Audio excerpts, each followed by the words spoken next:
নমস্কাৰ নাই এই আজি এটা বিশেষ কাৰণত ফেসবুক লাইভলৈ আহিছোঁ। মোৰ মাতটো ভাঙি আছে, বহু ঔষধ পাতি খাইও ভাল কৰিব পৰা নাই। তৎসত্ত্বেও এটা জৰুৰী প্ৰয়োজন অহাকালি মে দিৱস। কাইলৈ সমগ্ৰ বিশ্বৰে শ্ৰমজীৱী মানুহে তেওঁলোকে নতুন সংকল্প গ্ৰহণ কৰিব, নতুন সমাজ গঢ়াৰ।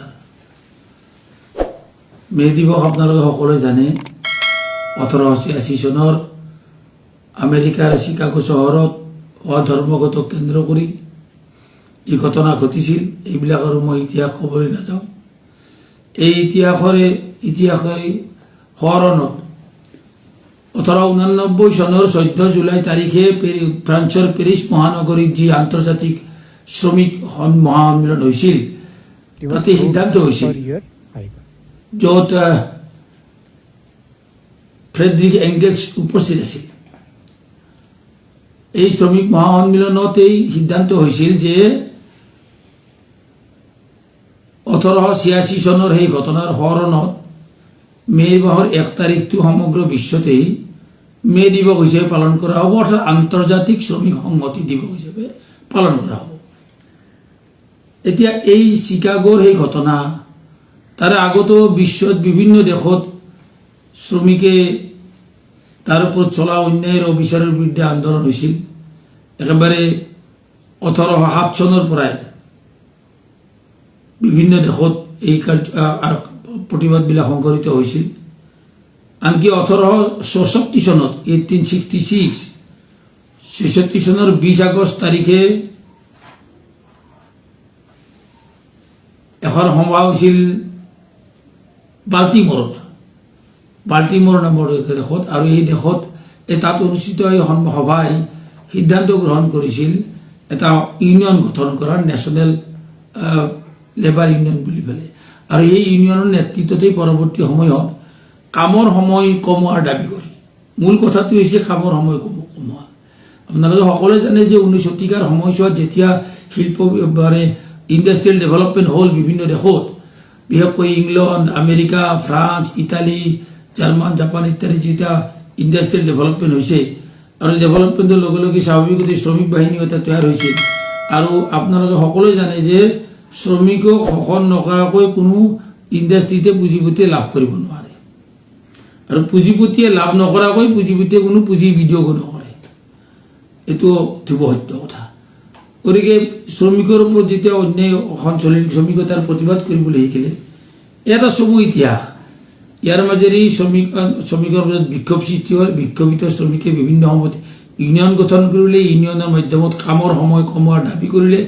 পৰৱৰ্তী সময়ত কামৰ সময়ৰ লগতে মজুৰিৰ দাবীও আহিল, পৰৱৰ্তী সময়ত খাদ্যৰ দাবী আহিল, পৰৱৰ্তী সময়ত স্বাধীনতাৰ দাবী আহিল, গণতন্ত্ৰৰ দাবী আহিল, আৰু সমাজ পৰিৱৰ্তনৰ দাবীও আহিল। এই গোটেই ঘটনাবিলাক কিন্তু এনেই হোৱা নাই। এয়া হৈছিল কাৰ্ল মাৰ্ক্স আৰু ফ্ৰেডৰিক এংগেলছৰ দীৰ্ঘদিনৰ গৱেষণা, দীৰ্ঘদিনৰ কষ্টৰ বিনিময়ত যি বিশ্বজোৰা যি আলোড়ন সৃষ্টিকাৰী সূত্ৰ তৈয়াৰ হৈছিল, উদ্বৃত্ত মূল্যৰ সূত্ৰ। আৰু পৰৱৰ্তী সময়ত এই শোষণ কিয়, সমাজত শ্ৰেণী বিভাজন কিয় হয়, এই সম্পৰ্কে ব্যাখ্যা দাঙি ধৰি কাৰ্ল মাৰ্ক্সে যি দেখুৱাই দিলে, আৰু পৰৱৰ্তী সময়ত তেওঁৰেই ৰচনা কৰা কমিউনিষ্ট মেনিফেষ্টো 1848, এই 1848 চনত প্ৰস্তুত কৰা কমিউনিষ্ট মেনিফেষ্টোই তাৰ পূৰ্বৰে পৰা চলি থকা শ্ৰমিক বিদ্ৰোহক আৰু বেছি ত্বৰান্বিত আৰু সংহত কৰিলে। এটা ইতিহাস। ইয়াৰ মাজেদি যি আগবাঢ়িল, এয়া আহি 1866 চনত এনেকৈ ইউনিয়ন গঠন হ'ল। 1886 চনত চিকাগো, আমেৰিকাৰ চিকাগো হৈছে ইণ্ডাষ্ট্ৰিয়েল বেল্ট এটা, আৰু সেই বেল্টতেই শ্ৰমিকসকলে আন্দোলন কৰাৰ কাৰণে সংঘবদ্ধ হ'ল। আৰু এই আন্দোলনে এটা সময়ত গৈ পেলাই এনেকুৱা এটা ৰূপ পালে, 40,000তকৈ সেই সময়তে চিন্তা কৰক, সেই সময়তেই চিকাগো চহৰত 1 মে তাৰিখে 40,000তকৈও অধিক শ্ৰমিকে ধৰ্মঘট কৰিছে। পৰৱৰ্তী সময়ত সেই ধৰ্মঘটী শ্ৰমিকৰ ওপৰত গুলীবৰ্ষণ হৈছে। তাৰ প্ৰতিবাদত আকৌ 4 মে তাৰিখে বৃহৎ সমাৱেশ, সেই সমাৱেশত আৰু ঘটনা। এই ঘটনাৰ মাজেৰেই তাতে বোমাবৰ্ষণ, মিছাকৈ পুলিচে বোমাবৰ্ষণ কৰি আন্দোলনকাৰী নেতৃত্বক জেলত থলে, বিচাৰ হ'ল আৰু ফাঁচী কাঠত ওলমিব লগা হ'ল 4জনকৈ শ্ৰমিক নেতা। এয়া হৈছে শ্ৰমিক ইতিহাস। কিন্তু এই ঘটনাই এই যে কামৰ সময় 8 ঘণ্টা কৰাৰ যি ইতিহাস, এই ইতিহাসৰ এই ঘটনাৰ পৰা এতিয়াও পুঁজিবাদী সমাজ ব্যৱস্থাত এই শ্ৰমিকক বেছিকৈ খটুৱাই বেছি উৎপাদন কমকৈ বেছিকৈ খটুৱাই মুনাফা অৰ্জন কৰাৰ যি নীতি, এই নীতি কিন্তু এতিয়াও অব্যাহত আছে। আৰু আজি আমি কি দেখিছোঁ, চিকাগোৰ পৰা এতিয়া আমি প্ৰত্যক্ষভাৱে আহোঁ ভাৰতবৰ্ষৰ নয়ডালৈকে, উত্তৰ প্ৰদেশ, হাৰিয়ানা, ৰাজস্থান, দিল্লীৰ যি বৰ্ডাৰ এৰিয়া, অৰ্থাৎ গুৰগাঁও, নয়ডা, মানেছাৰ ইত্যাদি যিবিলাক অঞ্চল, ইপিনে গাজিয়াবাদ পৰ্যন্ত, আনপিনে শুনিলোঁ কেৰলবাগ পৰ্যন্ত, ভিৱান্দি পৰ্যন্ত, ৰাজস্থান ভিৱন্দি পৰ্যন্ত শ্ৰমিক বিদ্ৰোহ। এই শ্ৰমিক বিদ্ৰোহ হৈছে কিন্তু কামৰ সময়ৰ কাৰণে 12 ঘণ্টা 14 ঘণ্টা ধৰি এতিয়াও কামত খটাই থাকে। 19 শতিকাত 19 ঘণ্টা 20 ঘণ্টা ধৰি কাম কৰিবলৈ বাধ্য কৰাইছিল। আৰু আজি 21 শতিকাৰ শেষ পৰ্যায়ত আজি আমি কি পাইছোঁ দেখিছোঁ যে আচৰিত ধৰণে এই ঘটনা ঘটি আছে যে শ্ৰমিকক 12 ঘণ্টা 14 ঘণ্টা পৰ্যন্ত কাম কৰাবলৈ বাধ্য কৰায়। এই কথা আমাৰ কথা নহয়।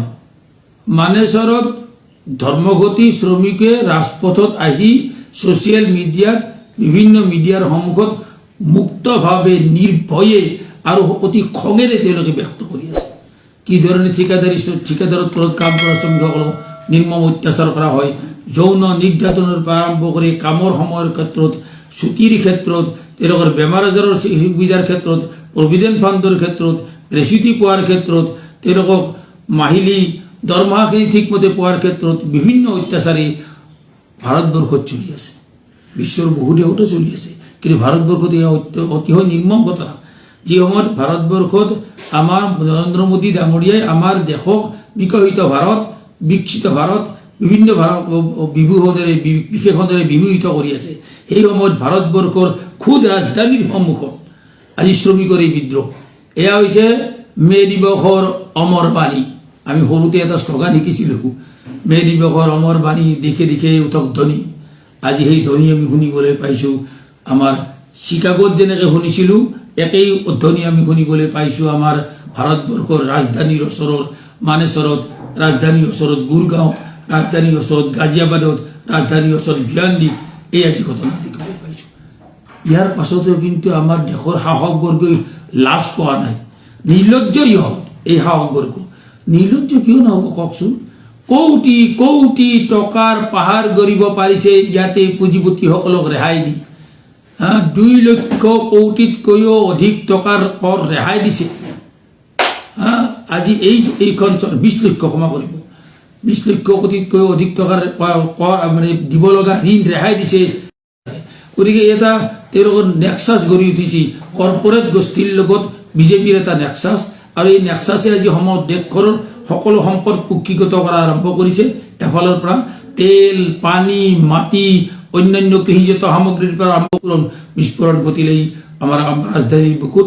ইয়াৰ পৰা আমি শিক্ষা ল'ব লাগিব। শ্ৰদ্ধেয় ৰাইজ, মে দিৱসৰ এই প্ৰাকখনত আমি সমূহ শ্ৰমজীৱী ৰাইজৰ ওচৰতে আবেদন, ইয়াৰ পৰা আমি শিক্ষা লোৱা উচিত।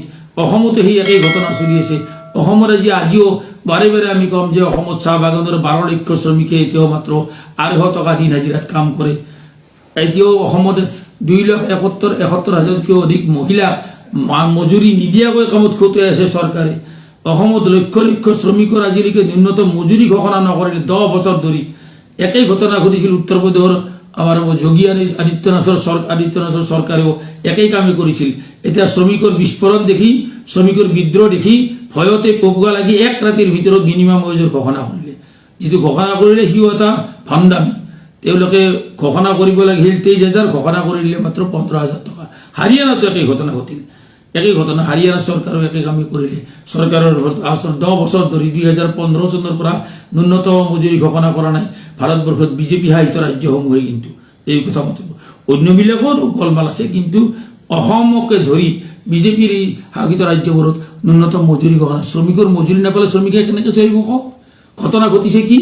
এই ধৰণে মাতৃয়ে শিশুক বুকুত বান্ধি লৈ পেলাই আৰ্থিক দৈন্যতাত ভুগি নদীত জাপ দি মৰিছে। অৰ্থনৈতিক দৈন্যতাত ভুগি গিৰিয়েক আৰু ঘৈণীয়েকে একেলগে মৃত্যুমুখত পৰিছে আমাৰ এই অসমত। এই অসমত কৰ্মৰত অৱস্থাত শ্ৰমিক মৰে, চাহ বাগানত শ্ৰমিক মৰে, নিৰ্মাণ ক্ষেত্ৰত কাম কৰা শ্ৰমিকে ওপৰৰ পৰা পৰি মৰি থাকে, তাৰ কোনো সবলতা নাই। কয়লা খনিত শ্ৰমিকে পিষ্ট হৈ মৰি থাকে, তাৰ কোনো সবলতা নাই। এতিয়া অহাকালি মে দিৱসৰ দিনাখন দেখিব আমাৰ সাহস বৰ্গৰ পৰ্বৰ নেতাসকলে মে দিৱসৰ নামত উৎসৱ পাতিব, ক'ৰবাত খাদ্য বিলাব, ক'ৰবাত গামোচা বিলাব, আৰু ক'ৰবাত দুখীয়া ঘৰৰ শ্ৰমিকৰ শিশুৰ কলাত লৈ পেলাই চুমা খাব। এটা ভণ্ডামি। অথচ শ্ৰমিকক কিন্তু তেওঁলোকে মজুৰি নিদিয়ে, শ্ৰমিকক প্ৰাপ্য বস্তু আদায় নিদিয়ে, বনাছ ঠিকমতে আদায় নিদিয়ে। শ শ কাৰখানা মালিক পক্ষই প্ৰচলিত শ্ৰম আইনকে উলংঘা কৰি তেওঁলোকে কামত খটুৱাই আছে। ব্যক্তিগত খণ্ডৰ নাৰ্ছিং হোমত কাম কৰা নাৰ্ছসকলৰ যদি ডিউটি আৰু পইচাৰ পৰিমাণ যদি আপোনালোকে চায়, তেওঁলোকে ডিউটি যিমান কৰে সেইমতে যি পইচা, সেই পইচা নাপায়, সেইমতে মজুৰি নাপায়। এই অৱস্থা চলি আছে। গতিকে এই অৱস্থাত দেখিছে যে ধনীবিলাক ধনী হৈ যাই আছে, দুখীয়াবিলাক দুখীয়া হৈ যাই আছে। এটা শ্ৰেণী বিভক্ত সমাজৰ একদম স্পষ্ট ছবি এতিয়া আমাৰ সন্মুখত দেখিবলৈ পাইছোঁ। এটা বৃহৎ সমূহৰ মানুহ। গতিকে একেবাৰে প্ৰস্ফুটিত ভাৰত আৰু একেবাৰে নিষ্পেষিত ভাৰত, দুখন ভাৰত আগতো আছিল, এতিয়াও আৰু বেছি প্ৰকট ৰূপত ধাৰণ কৰিছে। প্ৰস্ফুটিত ভাৰতৰ নেতা হৈছে নৰেন্দ্ৰ মোদী, নেতা হৈছে আম্বানী আদানীহঁত, আৰু নিষ্পেষিত ভাৰতত আজি এই শ্ৰমজীৱী মানুহ এই ধৰণে পিষ্ট হৈ আছে। এই নিষ্পেষিত ভাৰতক আজি নেতৃত্ব দিব লাগিব শ্ৰমজীৱী মানুহে। কাইলৈৰ মে দিৱসত আমি সকলোৱে মিলি শপত ল'ব লাগিব, সকলোৱে মিলি সংকল্প ল'ব লাগিব। আমি যেতিয়া লগ লাগিব নোৱাৰোঁ, ইহঁতেই আনি যে হিন্দুত্ববাদৰ কথা, সাম্প্ৰদায়িকতাবাদৰ কথা, মিয়া অসমীয়াৰ কথা কেলে আনে? এওঁলোকে এইকাৰণে আনে যে মিয়া মিয়া কৰি মানুহবিলাক নিমজ্জিত হৈ থাকক, আৰু আমি এফালৰ পৰা কৰ্পৰেট গোষ্ঠীক শোষণ লুণ্ঠন কৰিবলৈ মাত্ৰ 800 টকাত কাম কৰি থাকিবলৈ বাধ্য কৰাই থাকিম। মাত্ৰ মাহত মাত্ৰ 11,000 10,000 টকা দৰমহা দি পেলাই কাৰখানাত কামত খটুৱাই থাকিব, হাজাৰ হাজাৰ শ্ৰমিক শোষিত হৈ থাকিব। আপুনি মাত্ৰ মিয়া খেদক, মিয়া হয়তো ডাঙৰ সমস্যা। এইবিলাক এটা চূড়ান্ত জঘন্যতম শোষক গোষ্ঠীৰ, কৰ্পৰেট গোষ্ঠীৰ দালালি কৰি তৈয়াৰ কৰা কিছুমান নেৰেটিভ, আৰু সেই নেৰেটিভবিলাক বজাৰত বিক্ৰী কৰি থাকে আমাৰ একাংশ সাংবাদিক বন্ধুসকলেও, সাংবাদিক গোষ্ঠীও। তেওঁলোকে এইবিলাক বজাৰত এৰি দিয়ে, আৰু মানুহে সেইবিলাকো বহুত মানুহে খাই পেলাই এইবিলাকে আৰু সেই একেই ধৰণে শত্ৰুপক্ষকে ভোট দি ভোটত নিৰ্বাচিত কৰে। এটা চূড়ান্ত ভণ্ডামি চলি আছে আমাৰ অসমতো। এই ভণ্ডামি আমি প্ৰত্যুত্তৰ কেৱল নিৰ্বাচনৰ মাজেদি দিব পাৰোঁ সেইটো বেলেগ কথা, কিন্তু এই প্ৰত্যুত্তৰ দিব লাগিব সমূহ সমৰত, ৰাজপথত। লক্ষ লক্ষ হাজাৰ হাজাৰ শ্ৰমিক ৰাজপথত ওলাই আহি দিব লাগিব। যি ধৰণে দিছে আজি গুৰগাঁৱত, যি ধৰণে দিছে আজি পানীপথত, যি ধৰণে দিছে আজি গাজিয়াবাদত, একেই ধৰণে আমি দিব লাগিব অসমতো। সেইকাৰণেই কাইলৈ মে দিৱসত যাতে অসমৰ সমূহ শ্ৰমজীৱী মানুহ, সৰ্বস্তৰৰ শ্ৰমজীৱী মানুহ, সি বেংকৰ কৰ্মচাৰী, LIC কৰ্মচাৰী, ৰেলৰ কৰ্মচাৰী, ব্যক্তিগত খণ্ডৰ কল কাৰখানাৰ শ্ৰমিক, কৰ্মী, অংগনবাড়ী কৰ্মী, সহায়িকা, ৰন্ধন কৰ্মচাৰী, আশা কৰ্মী, নিৰ্মাণ শ্ৰমিক, মটৰ পৰিবহণৰ শ্ৰমিক, শিপিনীসকল, চাহ বাগানৰ বনুৱাসকল, অন্যান্য সকলো দিন হাজিৰা কাম কৰা মানুহ, সকলো শ্ৰমজীৱী মানুহ। কাম কৰা মানুহক উপযুক্ত মৰ্যাদা লাগে, কাম কৰা মানুহক উপযুক্ত মজুৰি লাগে, কাম কৰা মানুহৰ কৰ্ম নিৰাপত্তা লাগে, কাম কৰা মানুহক নিজৰ ভৱিষ্যতৰ সুৰক্ষাৰ ব্যৱস্থা কৰিব লাগে। আজি ঠিকাদাৰী শ্ৰমিকে সকলো নিৰ্মম শোষণ চলি আছে, তেওঁলোকৰ চাকৰিৰ নিৰাপত্তা নাই, কোনদিনাখন তেওঁলোকৰ কাম যায় তাৰ কোনো ঠিকনা নাই, তাৰে ব্যৱস্থা কৰি আছে। শ্ৰম কোড আনি পেলাই এই শ্ৰম কোড হৈছে শ্ৰমিক বিৰোধী, এই শ্ৰম কোড হৈছে পুঁজিপতিসকলৰ স্বাৰ্থ ৰক্ষা কৰি, আৰু সেই শ্ৰম কোডেই হৈছে আজিৰ কাইলৈ মে দিৱসত শ্ৰম কোডৰ বিৰুদ্ধে প্ৰত্যাহ্বান জনাটো হৈছে অন্যতম কৰ্তব্য। সাম্প্ৰদায়িকতাবাদ শক্তি আৰু কৰ্পৰেট গোষ্ঠী পুঁজিপতিসকলে এতিয়া লগ লাগিছে, আৰু এই লগ লগা গোষ্ঠীক নেতৃত্ব প্ৰদান কৰি আছে সাহস গোষ্ঠী বিজেপিয়ে বৰ্তমান কেন্দ্ৰৰ নৰেন্দ্ৰ মোদীহঁতে, আৰু এই শক্তিৰ বিৰুদ্ধে আমি সকলোৱে থিয় দিব লাগিব। কাইলৈ মে দিৱসত এই আহ্বান ৰাখি মে দিৱসৰ এই প্ৰাকখনত সমূহ শ্ৰমজীৱী ৰাইজলৈ, কৃষিজীৱী ৰাইজলৈ, মেহনতী ৰাইজ, গণতান্ত্ৰিক ৰাইজলৈ আমি সংগ্ৰামী অভিনন্দন জনাইছোঁ। আহক কাইলৈ মে দিৱসৰ পতাকাৰ তলত পুনৰ সংকল্পবদ্ধ হওঁ, শোষণ বিৰোধী সমাজ গঢ়াৰ কাৰণে, শান্তিৰ এখন সমাজ। এইবিলাক বজাৰত এৰি দিয়ে, আৰু মানুহে সেইবিলাকো বহুত মানুহে খাই পেলাই এইবিলাকে আৰু সেই একেই ধৰণে শত্ৰুপক্ষকে ভোট দি ভোটত নিৰ্বাচিত কৰে। এটা চূড়ান্ত ভণ্ডামি চলি আছে আমাৰ অসমতো। এই ভণ্ডামি আমি প্ৰত্যুত্তৰ কেৱল নিৰ্বাচনৰ মাজেদি দিব পাৰোঁ সেইটো বেলেগ কথা, কিন্তু এই প্ৰত্যুত্তৰ দিব লাগিব সমূহ সমৰত, ৰাজপথত। লক্ষ লক্ষ হাজাৰ হাজাৰ শ্ৰমিক ৰাজপথত ওলাই আহি দিব লাগিব। যি ধৰণে দিছে আজি গুৰগাঁৱত, যি ধৰণে দিছে আজি পানীপথত, যি ধৰণে দিছে আজি গাজিয়াবাদত, একেই ধৰণে আমি দিব লাগিব অসমতো। সেইকাৰণেই কাইলৈ মে দিৱসত যাতে অসমৰ সমূহ শ্ৰমজীৱী মানুহ, সৰ্বস্তৰৰ শ্ৰমজীৱী মানুহ, সি বেংকৰ কৰ্মচাৰী, LIC কৰ্মচাৰী, ৰেলৰ কৰ্মচাৰী, ব্যক্তিগত খণ্ড কল কাৰখানাৰ শ্ৰমিক, কৰ্মী, অঙ্গনবাড়ি কৰ্মী, সহায়িকা, ৰন্ধন কৰ্মচাৰী, আশা কৰ্মী, নিৰ্মাণ শ্ৰমিক, মটৰ পৰিবহণৰ শ্ৰমিক, শিপিনীসকল, চাহ বাগানৰ বনুৱাসকল, অন্যান্য সকলো দিন হাজিৰা কাম কৰা মানুহ, সকলো শ্ৰমজীৱী মানুহ, কাম কৰা মানুহক উপযুক্ত মৰ্যাদা লাগে, কাম কৰা মানুহক উপযুক্ত মজুৰি লাগে, কাম কৰা মানুহৰ কৰ্ম নিৰাপত্তা লাগে, কাম কৰা মানুহক নিজৰ ভৱিষ্যতৰ সুৰক্ষাৰ ব্যৱস্থা কৰিব লাগে। আজি ঠিকাদাৰী শ্ৰমিকে সকলৰ নিৰ্মম শোষণ চলি আছে, তেওঁলোকৰ চাকৰিৰ নিৰাপত্তা নাই, কোনদিনাখন তেওঁলোকৰ কাম যায় তাৰ কোনো ঠিকনা নাই, তাৰে ব্যৱস্থা কৰি আছে। শ্ৰম কোড আনি পিনে এই শ্ৰম কোড হৈছে শ্ৰমিক বিৰোধী, এই শ্ৰম কোড হৈছে পুঁজিপতিসকলৰ স্বাৰ্থ ৰক্ষা কৰি, আৰু সেই শ্ৰম কোডেই হৈছে আজিৰ কাইলৈ মে দিৱসত শ্ৰম কোডৰ বিৰুদ্ধে প্ৰত্যাহ্বান জনাটো হৈছে অন্যতম কৰ্তব্য। সাম্প্ৰদায়িকতাবাদ শক্তি আৰু কৰ্পৰেট গোষ্ঠী পুঁজিপতিসকল এতিয়া লগ লাগিছে, আৰু এই লগ লগা গোষ্ঠীক নেতৃত্ব প্ৰদান কৰি আছে শাসক গোষ্ঠী বিজেপিয়ে বৰ্তমান কেন্দ্ৰৰ নৰেন্দ্ৰ মোদীহঁতে, আৰু এই শক্তিৰ বিৰুদ্ধে আমি সকলোৱে থিয় দিব লাগিব। কাইলৈ মে দিৱসত এই আহ্বান ৰাখি মে দিৱসৰ এই প্ৰাকখনত সমূহ শ্ৰমজীৱী ৰাইজলৈ, কৃষিজীৱী ৰাইজলৈ, মেহনতি ৰাইজ, গণতান্ত্ৰিক ৰাইজলৈ আমি সংগ্ৰামী অভিনন্দন জনাইছোঁ। আহক কাইলৈ মে দিৱসৰ পতাকাৰ তলত পুনৰ সংকল্পবদ্ধ হওঁ, শোষণ বিৰোধী সমাজ গঢ়াৰ কাৰণে, শান্তিৰ এখন সমাজ গঢ়াৰ কাৰণে, গণতান্ত্ৰিক এখন চৰকাৰ প্ৰতিষ্ঠা কৰাৰ কাৰণে, গণতন্ত্ৰ ৰক্ষা কৰাৰ কাৰণে যাতে অহা দিনত আমি আগবাঢ়ো, তাৰ কাৰণে আবেদন জনাইছোঁ। ধন্যবাদ।